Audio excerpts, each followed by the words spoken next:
Қылқобыз бізде қарағаштан жасалынады, орехтан жасалынады, жаңғақтан.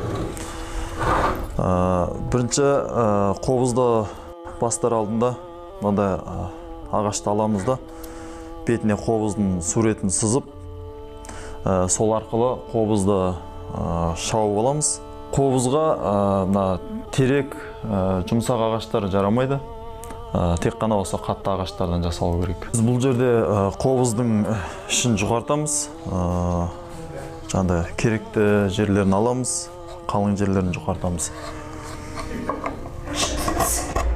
Бұл жерде тек қана жаңағы қобыз ойылып шығады, шабылып бүтін ағаштан.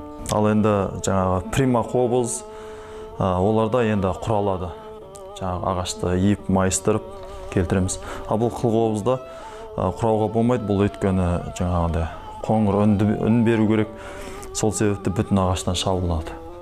Қобыздың тереңдігі 9 сантиметр болу керек. Бұл қобызды шапқан кезде бірінші мына астыңғы жағын шауып аламыз, содан кейін барып үлкен ойығын шабамыз. Бұл қобызда мына астыңғы жағы жұқа болу керек, өйткені дыбыс осы астыңғы жағынан шығады. Бізде қобызда мойын жағы кішкене қалың болу керек. Өйткені сынып кетпес үшін мойын жағы қалың қалдырамыз. Біз алдымен жағы қобызды сыртын ішін бәрін шауып келтіріп алғаннан кейін қобызды жақсылап тазартамыз. Содан кейін дәл осындай етіп жаңағыдай қобызды лактаймыз, әрлейміз. Содан кейін барып жаңағы қобыздың терісі жабылады бетіне. Қобыздың терісін бетіне жабамыз.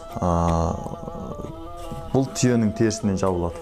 Соңы қобыздарға біз әртүрлі оюлар саламыз, ою өрнектер саламыз. Арт жағына сәндік үшін. Мысалға міне қобыздың басына осындай өрнектерді саламыз мінекей. Біз қобыздың терісін бірінші түйенің терісін алып жүнін тазартамыз. Жүнін тазартқаннан кейін қобыздың бетіне теріні кесіп аламыз да өлшеп. Содан кейін суға салып жібітіп, сонда қобыздың бетіне тартамыз. Түйенің терісін осылай суға салып, осылай батырып қоямыз. Бір күн тұрады өзі. Бір күннің ішінде тері жұмсарады. Содан аламыз да қобыздың бетіне тартамыз. Қобыздың құлағын тағып жатырмыз қазір. Бұл құлағы қатты ағаштан жасалынады, буктан. Бук ағашынан жасалынады. Құлағы сынып кетпеу керек ертең қылды тартқан кезде. Бұл бізде бұл тесік жаңағы қобыздың қылын байлағанға керек болады. Қобыздың қылы үстіңгі жағы 1 сантиметр болу керек. Бұл жерде қыл ары бері шығып кетпес үшін қылға орнын дайындап аламыз. Бұл бізде қобыздың қылын өткізгенге тесік дайындаймыз. Қобыздың құлағын тескенінде мына ағаштың жан-жағына жалбырап шығып кеткендерін тазартып аламыз. Енді бізде мына қылды ұстап тұратын құйысқан болады қобыздың. Соны дайындаймыз. Бұл енді құйысқан өте қалың болып кетсе, бұл дыбысқа әсер етеді. Сол себепті жаңағыдай өзіміздің көз мөлшерімен өлшеп кесіп аламыз. Бұл жерде жаңағы құйысқан қылды ұстағанда астыңғы жағынан 4,5 сантиметр алдыға шығып тұру керек. Бізде құйысқан қазір дайын болды. Енді құйысқанның ішінде жаңағы қылды ұстап тұратын осындай ағаш кесіп аламыз. Бұл өте қалың болып кетпес үшін кішкене жұқартып аламыз ағашты. Бізде бұл ағаш жаңағы қылды теріге өткізген кезде қылдың өзін ғана өткізсек теріні керіп шығып кетеді қыл. Сол себепті мына ағашты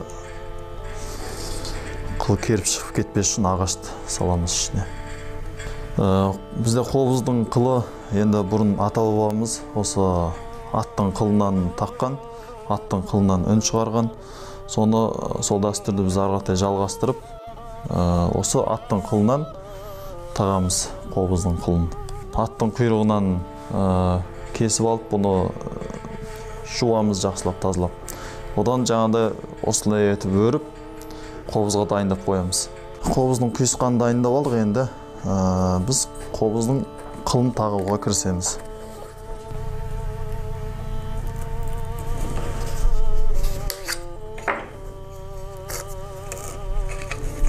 Қылды мына қобыздың тескен жерімізге мықтылап бекітеміз қобыздың қылын. Қобыздың шегі ре, соль деп екіге бөлінеді. Қазір біз ре шегін өткізіп жатырмыз. Қылдың бәрі түзіп жату үшін осындай тарақ қолданамыз. Енді біз қобыздың тиегін жасаймыз. Қобыздың тиек қылдың арасы тиекте 1 см 2 мм болады.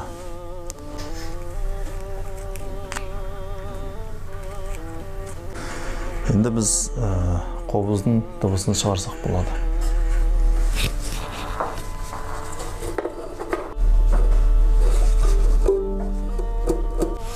Қобыздың шегіне канифоль жағамыз. Бұл енді қарағайдың шайырынан жасалынады. Арнайы осы қылдан дыбыс шығару үшін. Бұл ысқышы, қобыздың ысқышы. Бұл да қатты ағаштан жасалынады. Өйткені бұл иген кезде жаңағыдай қылды керіп тұру керек, және де иген кезде сынып кетпеу керек. Бізде қобызымыз дайын.